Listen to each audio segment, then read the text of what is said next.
Eduardo Dias, o craque do Futuri.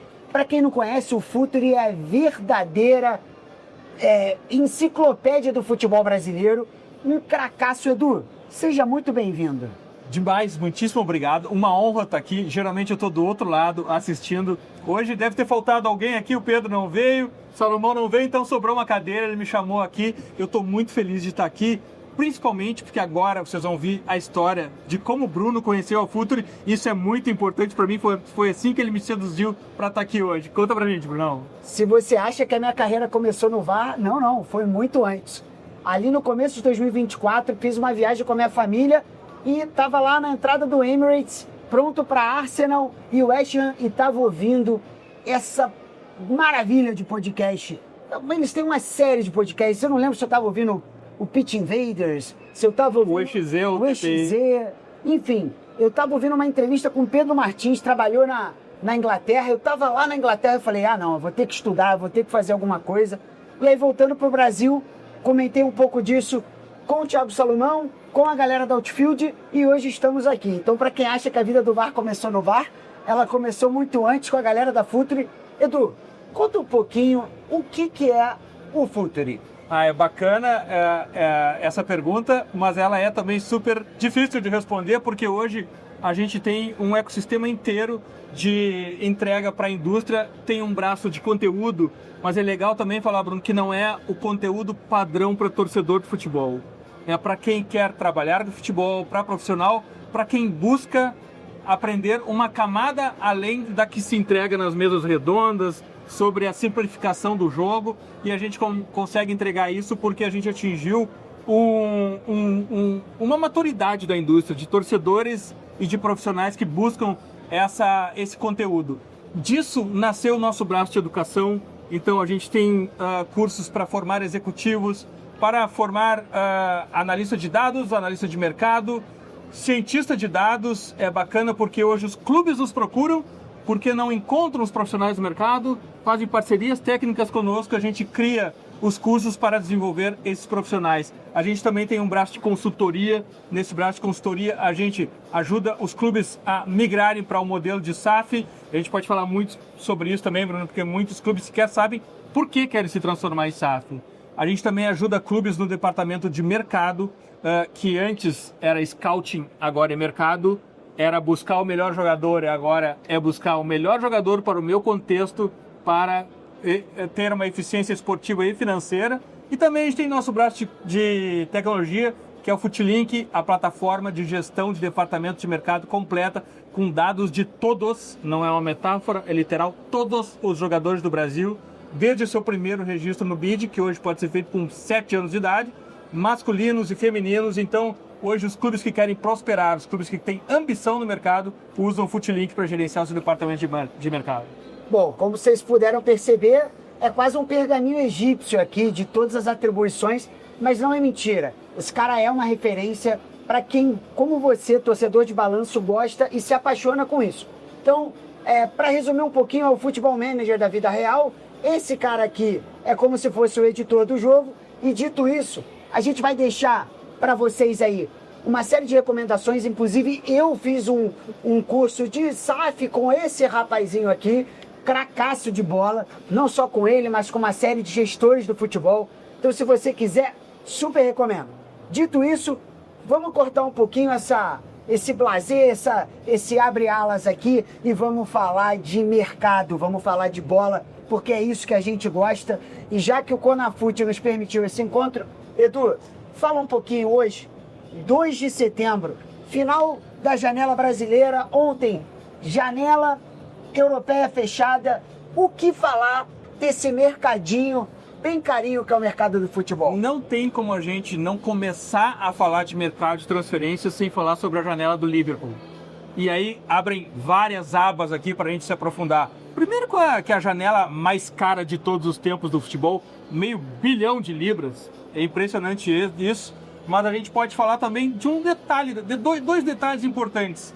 A transferência do Isak do Newcastle para o Liverpool, que é uma transferência que diz muito E aqui eu queria chamar a atenção para vocês, não é se pegar as cifras, não é se pegar só a transferência, mas ir um pouco mais além e descobrir os detalhes de tudo isso, identificar os padrões do mercado de transferência. E um ponto super importante nessa ida do Isaac para o Liverpool, que a gente tem que chamar a atenção, é que o Newcastle tem todo o dinheiro do mundo, mas ele ainda não está na pirâmide de futebol. Seus atletas ainda querem sair de lá para ir para outros clubes maiores, onde está o Liverpool, onde está o Real Madrid.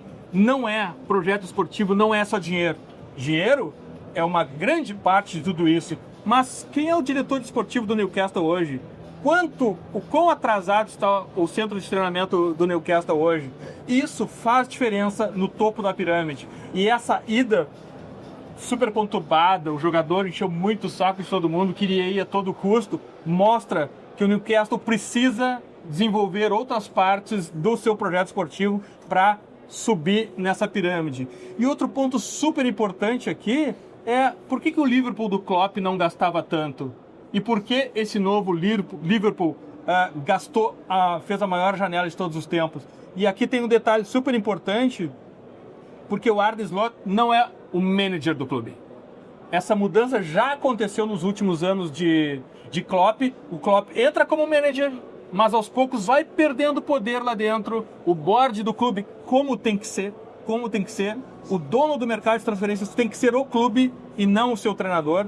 Como tem que ser, o clube esvaziou esses poderes de manager do Klopp. E agora o Arne Slot tem muito pouco poder de discutir orçamento, mas acontece que mesmo campeão, eles gastam $500 milhão. Outro ponto que eu acho super interessante a gente conversar sobre essa janela e que não é tão evidente é que o Chelsea vendeu 300 milhões de euros nessa janela.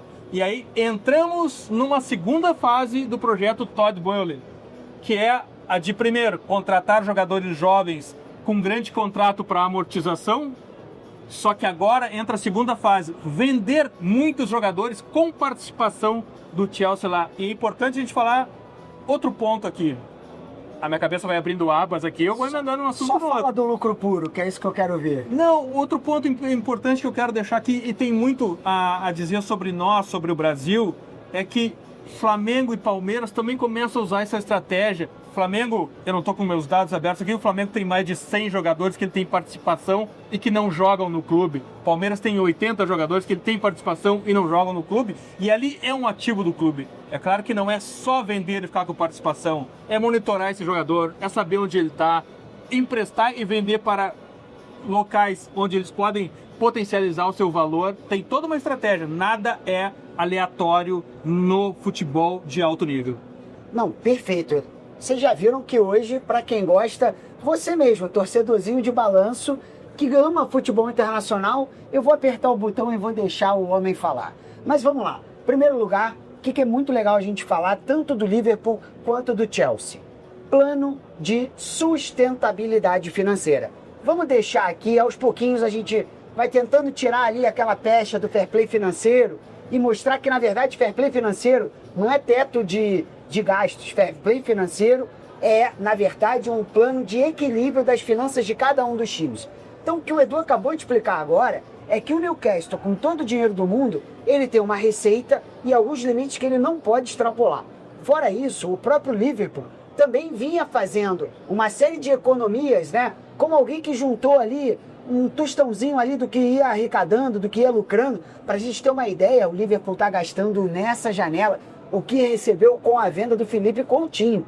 Então o Liverpool foi ali enchendo um pouquinho e por fim um Chelsea que começou com um gasto alavancadíssimo, agora faz uma janela lucrativa, sustentável e com o que a gente chama de lucro puro, ou seja, atletas que são formados na base e que, portanto, quando são vendidos, você não precisa fazer a dedução do que o clube gastou para contratar aquele atleta. Então, para fins de possibilidade do clube gastar mais nas outras janelas, ele precisa justamente já ter um pouquinho mais de folga de caixa.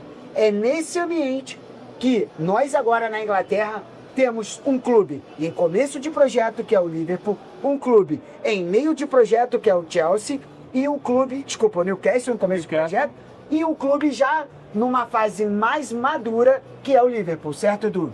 Verdade. E é super interessante a gente falar sobre fair play financeiro aqui, porque sempre tem aquela... Não, porque precisamos do fair play financeiro no Brasil, porque o Flamengo está se distanciando. Provavelmente o fair play financeiro vai ser favorável ao Flamengo, inclusive. Mas um ponto super importante da gente conversar sobre o fair play financeiro, e é muito coerente com o momento que se discute essas regras no Brasil, é que o fair play financeiro é um conjunto de regras e ela pode ser equalizada de diversas formas. E essas diversas formas que se configuram o fair play financeiro pode até, e aí eu preciso chamar a atenção de todos aqui, que ela pode até inibir o crescimento de clubes menores. Porque não dá para negar que esses clubes gigantes do Brasil também cresceram fazendo muita dívida. E agora tudo que eu quero com o fair play financeiro é que os menores não façam dívida. Não sei se é justo, não sei se é injusto, mas é um ponto super importante. Agora, independente de fair play financeiro, Bruno, estamos vivendo um momento de maior reconfiguração de forças esportivas e financeiras do futebol brasileiro. É um mar de oportunidades ou de riscos para quem não se mexer, que está acontecendo agora. E a janela de transferências no Brasil é uma mega oportunidade, porque existe uma questão macro, que eu posso ser o Flamengo, posso ser o menor clube do Brasil, que ela interfere sempre, dólar 6 por 1, euro 6, 7 por 1, não sei que horas são, não sei quanto é essa hora, mas a verdade é que essa questão financeira, ela se impõe a qualquer estratégia que eu tenho que fazer. Eu amo nostalgia, eu amo futebol romântico, eu amo jogar por amor, mas os fatos se impõem, a realidade se impõe. Eu preciso vender jogador no Brasil. Infelizmente, o Brasil vende commodity. O Brasil é o maior exportador de atletas, Bruno, mas é só o 8º em faturamento. E essa diferença, esse gap, esse delta entre primeiro exportador e 8º em faturamento é uma grandiosa oportunidade para os clubes que identificarem que o mercado de transferências é uma grande ferramenta. Não é caos total na janela de transferências. Não é todo mundo comprando todo mundo. Observe, vão além das cifras. Observe que os mercados têm padrões. Determinado mercado compra um tipo de jogador. Desenvolvam rotas comerciais. Isso é super importante. Observe, por exemplo, e eu gosto muito de falar, a Eintracht Frankfurt. Um clube que não tinha dinheiro, não tinha jogador e criou uma grandeza financeira com base no mercado de transferências. Por favor, observem os jogadores japoneses e como eles tomaram de assalto a Europa com plano, com estratégia. E a grande oportunidade do Brasil é profissionalizar os seus departamentos, a inovação, usar a tecnologia e saber que ali tem uma SAF ali dentro. Porque todo mundo fala na SAF como uma grande salvação, SAF é igual dinheiro. Não é isso, não caiam nessa armadilha. Mas é importante, dentro dessa visão que todos vocês têm de SAF, que vocês têm uma SAF na base e tem outra SAF dentro do mercado de transferência. Eu quero deixar um ponto super importante aqui. A moeda mais valiosa do futebol não é o dólar e não é o euro. A moeda mais valiosa do futebol é minutos em campo. Coloquem seus jovens para jogar e vejam a mágica acontecer. Perfeito, pessoal. E uma coisa aqui que o Edu falou que eu acho essencial hoje, a gente fala muito aqui de balanço, a gente fala muito da estrutura financeira, a gente escuta os principais players do mercado, mas uma coisa que é muito legal para a gente ter a mínima percepção. Hoje, todos os clubes já têm seus departamentos de scout, seus departamentos de inteligência de mercado, seus departamentos, inclusive fisiológicos, médicos, em boas estruturas. Óbvio, alguns times têm departamentos mais estruturados, outros menos, mas hoje o fator humano ainda tem muita importância na tomada de decisão. Então, por exemplo, eu posso ser um scout de um grande clube, mas se eu não definir qual é o espectro de atleta que o meu time precisa, que aquele plantel precisa, qual que é o padrão e o perfil de atletas que eu vou contratar numa janela, eu sempre brinco aqui, Edu, que em certo momento o Flamengo estava entre contratar o Jorge Jesus ou contratar o Sampaoli. Não poderia ser algo entre você comprar um SUV ou um sedã, porque na verdade os treinadores têm perfis diferentes. E se você me perguntar qual que é o melhor, eu acho que na verdade o melhor seria aquele que se adequasse melhor àquele plantel, àquele elenco.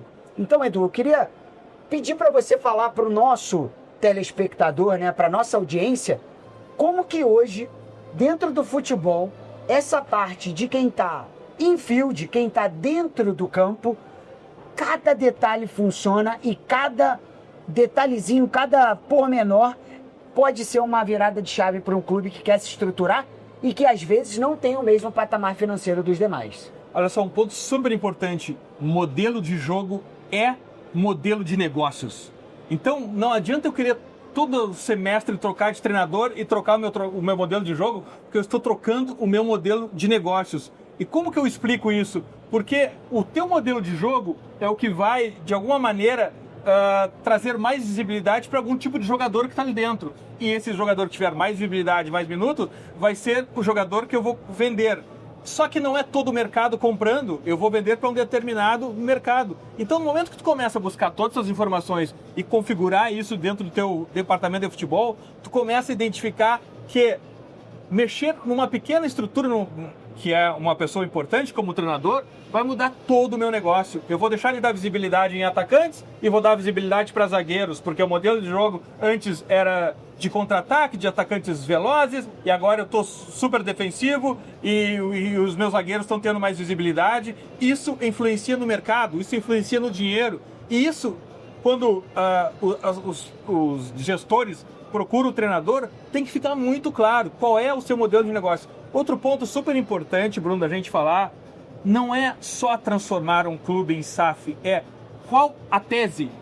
Porque um ponto super importante é que os investidores que estão buscando clubes no Brasil não são todos iguais.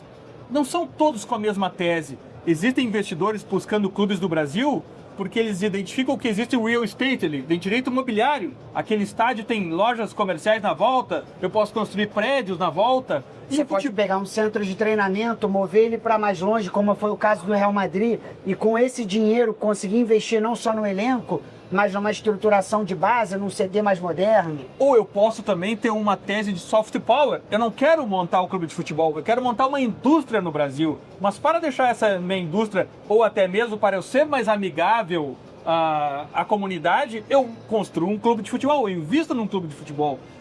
Ou a tese que eu falei aqui para vocês antes, a de vender jogador, que é uma tese macro. Todas essas teses em algum momento vai vender jogador, mas os clubes precisam saber qual é a história que eu estou contando, porque é um ponto super interessante. No mundo do futebol, na indústria do futebol, não é só ganhar o próximo jogo. E isso é uma parede intransponível, porque qualquer projeto no Brasil esbarra no próximo jogo, onde tudo vai ser decidido. Então, saber qual é a história que eu tenho para contar, qual é a minha tese, vai atrair um tipo de investidor, que são completamente diferentes. Tem investidor que quer clube no Nordeste, porque eu posso pegar meu jatinho e partir para Miami rapidamente. Tem clube que investidor que quer clube no Sul, porque, enfim, tem biotipi, algum passaporte europeu. Tem tem investidor que quer clube em São Paulo pela densidade demográfica, o maior bolsão de talentos do mundo ao lado do subúrbio de Paris. Tem investidor que quer buscar clube no oeste do Brasil. Aliás, o agronegócio tem uma grande oportunidade. Eu acho que o agronegócio, que precisa todo dia se justificar o seu modelo de negócios, no momento que tiver um clube de futebol, vai conquistar muita gente. Eu sou suspeito para falar porque eu sou de uma família de fazendeiros, sou super atuante no agro, seja como advogado, seja até como próprio negócio familiar. E falo para você, hoje aonde você pisa no agro do Brasil, você tem um torcedor apaixonado de futebol, isso é muito legal. Mas Edu, você falou aqui uma coisa que eu preciso te ouvir. Cara, tese de venda de jogador de futebol. Conta pra gente um pouquinho como hoje estão divididos, não só no Brasil, mas no mundo, os principais talentos. Você é um cara que sabe a súmula de cada jogo da base, você é um craque. Então conta pra mim um pouquinho como que hoje esses espectros estão funcionando, os atletas brasileiros ainda têm aquele talento, quais são outros países que estão se destacando e como que você vê esse mercado pendulando dentro dessa grande globalização que a gente está vivendo hoje. Ah, bacana. Essa janela tem o vencedor. O vencedor dessa janela são os jogadores colombianos. Opa! Os vencedores dessa janela são os jogadores colombianos, porque o Brasil dá um grande impulso nisso. Gente, olha só. Apesar de toda a tecnologia, as transferências são feitas por humanos, com seus vieses, com influenciáveis, E no mundo do futebol existem alguns influenciadores. O Grupo City é um influenciador. O Grupo Red Bull é um influenciador. Observe quem eles estão contratando e isso vai se repetir por todo o mercado. Também é preciso dizer que eles sofrem influência, principalmente do Brentford, do Brighton. São clubes que são super influenciadores, eles buscam jogadores lá. Mas voltando pro atleta colombiano. Primeiro, Richard Rios, John Arias, Luiz Dias. O próprio Carrascal no Flamengo. Mas o que impulsiona e faz dos colombianos os grandes vencedores dessa janela, além desses big numbers, dessas grandes transferências, são os colombianos que estão pegando o mercado de jogadores brasileiros. Opa! E eu explico isso porque os grandes clubes do Brasil eles precisam aumentar o salário dos seus jogadores para se defenderem da multa rescisória dos clubes estrangeiros. E nisso, quando isso acontece, eles sobem um profissional com um valor muito alto. E são jogadores que têm valores de mercado de $1 milhão, de 5 milhões de dólares. Só que os clubes da MLS, os clubes da Europa, que não é a Europa AAA, chegam aqui para comprar esses jogadores, se assustam com o nível de salário deles, que é nível de salário de Europa primeiro e segundo nível, e vão para a Colômbia e acham jogadores que têm, se sentem confortáveis com a bola, têm habilidade, jogam um jogo físico. Então lá na Colômbia existe um jogador muito parecido com um jogador nosso de $1 milhão, com um salário muito baixo. Então os colombianos são os grandes vencedores dessa janela, mas eu quero falar sobre outro perfil que, dentro do que eu falei para vocês, de que o Brasil é o maior exportador, mas ele é o maior exportador de commodity. Agora, os clubes começam a vender o jogador que não é mais commodity, o jogador mais refinado, mais preparado. E existe uma grande oportunidade para os zagueiros brasileiros. Opa! É hora de zagueiro brasileiro. E eu volto porque eu falei antes de modelo de jogo e modelo de negócios, porque modelo de jogo de linha alta faz com que os zagueiros tenham mais espaço para construir, ficar mais tempo com a bola, eles precisam correr para trás, precisam estar confortáveis e precisam defender bem a área. O zagueiro brasileiro se enquadra no novo futebol. Então, vendam os seus zagueiros. A gente já tem visto isso acontecer no Brasil. Vitor Reis, menino do São Paulo, que foi para o PSG. O Beraldo também, isso ocorreu. Olha só. Vamos colocar $15 milhões e a gente precisa balizar para tirar informação disso, mas a gente coloca $15 milhões como um nível de transferência mais alto. Vamos lá, o Brasil vendeu nesse século 60 jogadores por mais de $15 milhões. 2 deles eram zagueiros, Beraldo e Vitor Reis, nas 2 últimas janelas. Então a gente começa a achar tendência de zagueiros brasileiros. O MCO do Marinax começa a comprar zagueiro brasileiro. O Nottingham Forest tem 4 zagueiros brasileiros. Comprou o Cuiabano agora. Comprou o Cuiabano, que é o lateral. O Olympiacos comprou um zagueiro brasileiro do Fortaleza. Perfeito. Então, o Brasil, que sempre foi reconhecido no mundo como o cara do 1 contra 1, o artilheiro, a virtuosa do futebol, começa a ganhar espaço também em zagueiros. E eu acho interessante também, antecipando algumas janelas, o lateral brasileiro, aquele lateral que vai ao fundo, vai começar a ganhar espaço, porque, voltando, existe influência no futebol, está todo mundo copiando todo mundo. O futebol mundial de elite começa a jogar com 2 atacantes, libera os corredores, os laterais começam a aparecer de novo. A volta do Cafu. E é importante dizer que o nosso lateral, o lateral brasileiro, ele é um nome de função. Perfeito. Na Espanha, o lateral brasileiro não é um lateral que nasceu no Brasil, é o lateral que vai ao fundo, que colabora com o ataque. Perfeito. Então, esse é um jogador que vai aparecer, mas agora essa é a janela dos zagueiros brasileiros. Vou pegar aqui 4 pontos. Primeiro, eu quero que... Então, bom, aqui um pouquinho nesse climinha de um pouco de música no fundo, um pouco de futebol. Eu acho que você acabou de falar aqui, Edu, a gente tem 4 aspectos que são bem legais. O primeiro é a questão do salário. A gente vem batendo isso aqui no Sports Market Makers. Salário, pessoal, no Brasil, padrão Europa. Você vai perder para um Barcelona, para um Real Madrid, para uma Premier League ali na prateleira de cima. Porém, é muito importante a gente saber que hoje o futebol brasileiro paga e paga muito caro. Mais do que isso, a gente também tem aqui uma questão de tendência de mercado. Então, se eu tenho um mercado pedindo aquele tipo de jogador, é aquele tipo de jogador que eu sei que os clubes que produzem jovens talentos precisam estar atentos ao valor de mercado. Terceiro, uma vez tendo esse jogador e querendo vender esse jogador, como que a gente vai conseguir vender pelo melhor preço? Que, obviamente, clubes bem geridos conseguirão vender por patamares maiores, ou seja, precisarão fazer menos composições. E por último, o fator que eu acho que é também relevantíssimo dentro de um programa de scout, como que você faz essa reposição dos atletas para que lá na frente você não tenha um mercado inflacionado, que basicamente você vende o almoço para comprar janta, certo, Diego? Bom, a gente é um mercado exportador, então o mais importante aqui é tirar essa camada de contratacionismo. Eu preciso contratar jogadores de todas as formas, todos os preços, quando na verdade esse é um jogo que só explode com o clube. Quando eu for entrar no jogo de valores de contratação, eu não levo meu lugar nenhum. O que é preciso acontecer nos clubes brasileiros é vender jogador. E para vender jogador, eu preciso, primeira coisa, saber quem eu sou na pirâmide do futebol. Esse é um ponto super importante. Não é quem eu era nos anos 70, não é quem eu era nos anos 90. Hoje, quem contrata os meus jogadores? Quanto eu faturo? O que eu preciso fazer para acender um novo acesso? Desenvolver jogadores e tirar da camada de tomar decisão, Bruno, um ponto que naufraga qualquer projeto esportivo, que é a busca por aprovação social.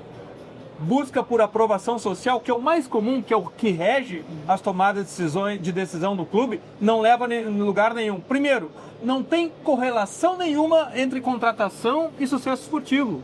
Não existe isso. Não adianta a gente tentar, de alguma maneira, fazer com que a torcida se engaje no projeto com contratações milionárias, porque isso não adianta. O que tem alguma correlação financeira com sucesso esportivo está em salário. Isso sim, eu não preciso contratar jogadores, mas eu posso desenvolver jogadores, remunerá-los melhor e vender esses jogadores.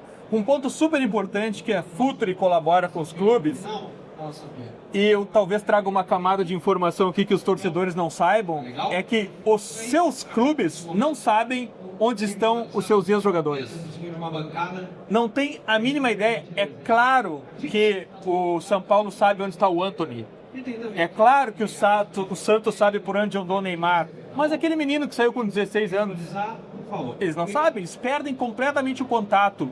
E a gente entrega relatórios para os clubes de onde andam todos os seus ex-atletas entre os 12 e 23 anos que passaram no clube. Isso traz uma riqueza de informação para o clube que vocês não têm ideia. Bom, primeiro, a questão de mecanismo de solidariedade, mas essa não só é óbvia, como já existem uma training house na FIFA que consegue entregar essas informações. Mas existe um detalhe super importante. Como o mercado está absorvendo os atletas que eu estou formando aqui dentro. Essa informação é chave. E é muito normal os clubes receberem e identificarem: puxa, eu não sabia que tinham ex-atletas meus da Suécia, tem 4 atletas na Suécia. Oi, Suécia, tudo bom? Aqui é o Clube X. Eu tenho mais 20 jogadores iguais a esse aí, vamos fazer negócio. Então, o ponto que não é sedutor, mas é super importante, é o de venda. E observar o mercado. Quem compra o tipo de atleta que eu estou formando? E, Bruno, construir rotas comerciais.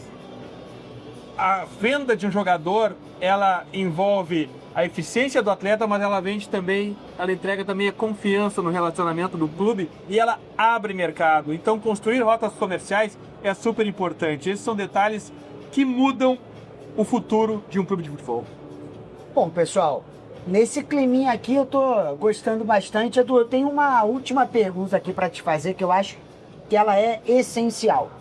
Hoje, você que tá na ponta dos clubes, tem aqui alguns destaques que você gostaria de trazer pra gente? E veja, eu não quero aqui nenhuma inconfidência, mas alguns projetos de destaque, alguns projetos sólidos que você entenda que o Brasil está caminhando para um ponto positivo e que daqui a 3, 4 anos, esse é o grande problema da base.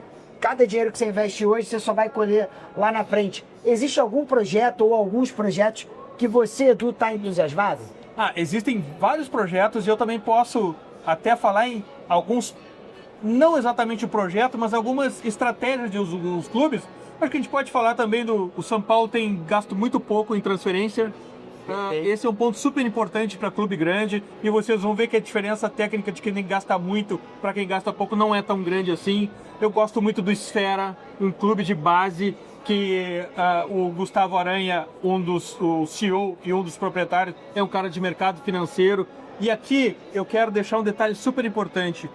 O futebol brasileiro precisa de pessoas que não entendam nada de futebol. Eu estou dizendo que o Gustavo não entende, ele entende muito. Mas eu estou dizendo que trazer pessoas de outras indústrias é super importante, porque o peixe não sabe que está na água.